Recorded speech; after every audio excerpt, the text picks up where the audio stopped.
My wife grew up on a farm in Alberta. Her dad was a hard-working dairy farmer who had immigrated from Germany prior to the Second World War. He found his way to some hardscrabble land between Edmonton and Calgary and began his dream of a free life. He had 5 children and did everything he could to make ends meet. Their life was filled with long days of labor and an endless battle to thrive, but this hardworking man always put his head down and tried to make his family's life better. My wife tells stories about the efforts her father put in, driving the county road grader to help supplement income, working long days in the dairy and on the land, all in the efforts to build a life that was unavailable to him in Germany. Farm life can be filled with frustration. Equipment is always struggling to stay working, accidents happen, and making the financial situation work with 5 children is always a challenge. He was a man who picked up his burden every day because the reward of freedom was greater than the struggles. Yet eventually his work efforts and tragedies on the farm took their toll. The milk board would set the price too low, or the winter would come too early, and the government was always there to take their unearned share. His efforts were admirable, but the compounding burden of work, tragedy on the farm in the loss of a son, and an impending feeling of inability to get ahead eventually were too big a burden to bear. His health deteriorated and he died too young, perhaps of complications from a failing body, but also from an unaccounted for broken heart. The hope for a free life was always on the horizon, but shackled by the burdens of price controls, inflationary fiat currency, and the burden of taxation. That horizon was in an ever-present movement away from the man. The story isn't new. Humans have been toiling in work, left over from a bygone curse since the beginning of their existence. Horizons have been forever fleeting, and as Hobbes famously knew, there are some people who get to tell others what to do, and that the condition of man is a condition of war of everyone against everyone. It certainly can be defeating and filled with discouragement. Yet the innate nature of humanity is towards liberty. We are born free, unshackled to any burden imposed by man or other devices. So we soldier on, inherent with the flame of freedom as the motivating impetus to continue. We see the faces of our children and grandchildren, and we have instinctive drives towards provision and protection of them. We hope for a free future for them, and we go out of our way to make it available. Their future is more consequential than our own, a hallmark of beauty within the human spirit. So we pick up our packs filled with burdens and we sacrifice the fleeting horizon for the hope that they might get a little closer than we did. The 21st century has been an interesting battle between those that want to rule over others and the insatiable spirit of man. The rulers believe themselves made of better clay than the rest of us and pine for a controlled spirit. They see it as their duty to make sure that the inner hunger for the horizon is quelled. They believe that our happiness is something that can be traded for security. They have moved the horizons man strives for further away from his grasp, with more regulation and more burden upon the average person towards compliance. With every move towards that panacea of freedom, the elite believe another hurdle shall be placed. They will do it with ambiguity and lack of clarity. They will change the rules or the goal or the game, anything and everything to make sure that the average person understands their place in the world. They shall be the rulers, and we shall be thankful that they are there. They keep us divided and fighting about inconsequential things, unsolvable ideas that exacerbate their control and brutality. They have control over the money, over the technology, over the media, over the food, over the medicine, over every institution once trustworthy. It is a space they feel compulsion towards because they cannot abide in the idea that a superiority of some does not exist. So we struggle in a laughable game to them, to pull that fleeting horizon closer. Control is a dangerous drug. It pulls at the worst parts of the fallen and fallible. The original sin wasn't disobedience. It was the temptation to be like God. The story of the garden isn't about a religious exercise.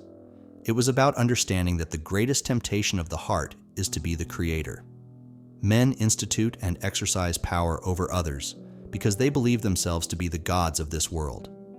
Humility is vanquished, and the division amongst those that want control over others and those that want to live a peaceful life becomes a dramatic chasm. Look through the issues of the last 50 years and ask yourself how many of them are consequential to the freedom of the individual and hold the objective of a peaceful life, and how many of them are about controlling others. Nearly every law or rule on the books is not about how people can live a life of liberty. Instead, they are oriented to the controlling of the world.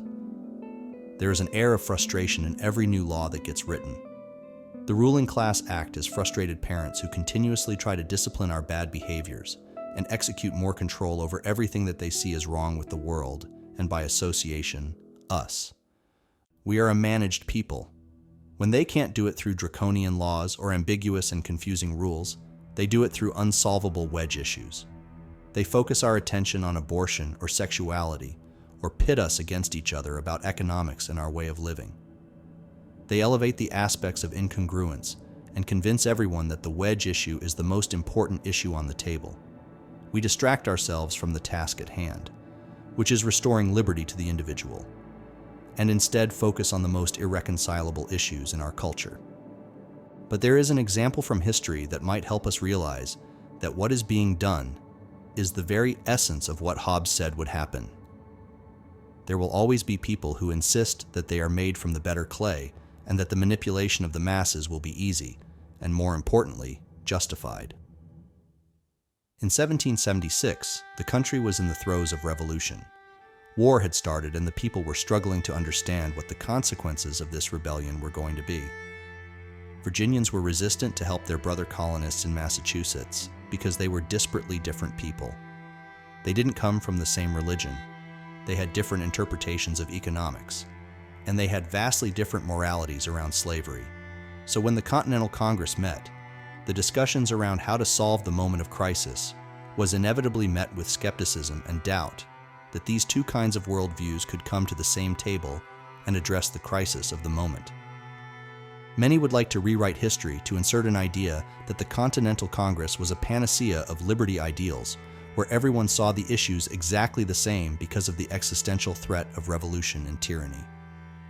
But nothing could be further from the truth. When Thomas Jefferson sat down to draft his initial declaration, there were many discussions about the institution of slavery and how it was Britain's responsibility to bear for what atrocity had been foisted upon the colonies. Yet when the final draft was done, all references to slavery were gone. Many might see that as a moral compromise too grave to give in to. How could the abolitionist Puritans sit at the same table as the slave-holding South Carolinians? Why did they give up their deeply held convictions about something that held such magnitude in their core beliefs? What Jefferson was intimating in his writing was exactly what the powerful have done for as long as the division of people has existed. He saw this moral issue as problematic to his premise of the Declaration. How could a country that made claim to the elevation of the individual reconcile with this morally bankrupt institution? But when it was all said and done, the moral issue of slavery was postponed, and the ethical human tragedy was delayed for another generation. The answer to Jefferson's, and in turn the dilemmas of our day, is in the attitudes and hearts of the people. Just as in our time, the morality around issues that people hold 100% conviction about often are the ones that move focus away from those controlling us to the wars between us. Certainly in the time of the Revolution, there were people who held absolutist positions about slavery, both for and against. The tragedy around slavery was self-evident to so many, but it wasn't to everyone. As we look back, it is easy to blame the founders for kicking the can down the road and avoiding the hardest topic of their era. But the truth might be that the morality of the people were not ready to address the issue. People make moralist appeals to a culture designed for pragmatism, and the results are like clanging cymbals, harsh and unreceived. The tragedy of solving problems with political force is that inevitably someone loses, and that someone is usually the person around which the subject is focused. In the case of slavery, millions of people continued to be harmed while the country wrestled with the issue, and the abolitionists made the case that this was the most significant and spiritually depraved issue of the country. Nearly 80 years passed between the founding and the abolition of slavery, and there invariably were stories of tragedy that came with that passing of time. But the argument was won, not at the ballot box, and frankly not even on the battlefields of the Civil War, but ultimately with the persuasion of people that the issue had to be addressed in the hearts of the people of the country. I don't know what the outcome of abortion will be in America.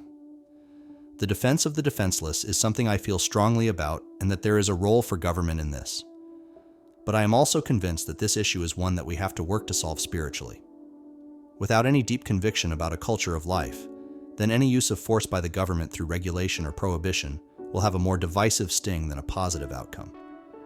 I want our country to believe that life is valuable at all stages. I also know that we have abandoned the efforts as a spiritual people at the discussion. We use our instincts of government force to do our own controlling, And without the more imperative appeal to the hearts of people around the issue, we will only make more division.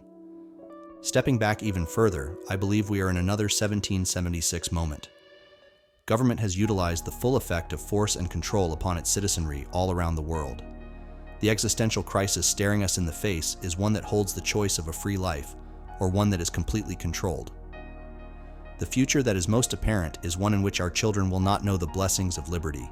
We are being challenged by the elites amongst us about the presupposition that all people are created equal. That dilemma is one that our country and our people recognize fully in the moment and are moving towards change. The reality is that if we don't solve the gravitational pull of totalitarian governments, there won't be a landscape to discuss the moral future of our people. It may not be a satisfactory answer to many, but we might just be in another moment of delayed compromise. It is tragic and one that many will not be able to tolerate because they already hold strong convictions about the issues. But I might appeal to all of us to sit together and start the conversation. Should we not be discussing the reality that our governments are intent on controlling us, poisoning us, and eliminating our options at a free way of life? It seems to me that we might be best served to set down the unsolvable issues that are set before us to fight over, and instead look at the common ideas that we can agree upon. The spirit of 1776 was one in which the people who were working towards addressing the tyranny of a king focused upon the uniting factors instead of the things that could keep them wallowing in the quagmire of division. This is the time to think that way again. We will always be inclined to ask our politicians what they think about these kinds of wedge issues. After all, it is what we have been trained to do through media and our political normalcy. Yet the moment seems larger to me than the comfort of being able to decipher issues based on some kind of pamphlet designed by the League of Women Voters, or a liberal or conservative think tank. We face a future without liberty, or a horizon that we might be able to pull closer if we eliminate the elite's insatiable desire for control.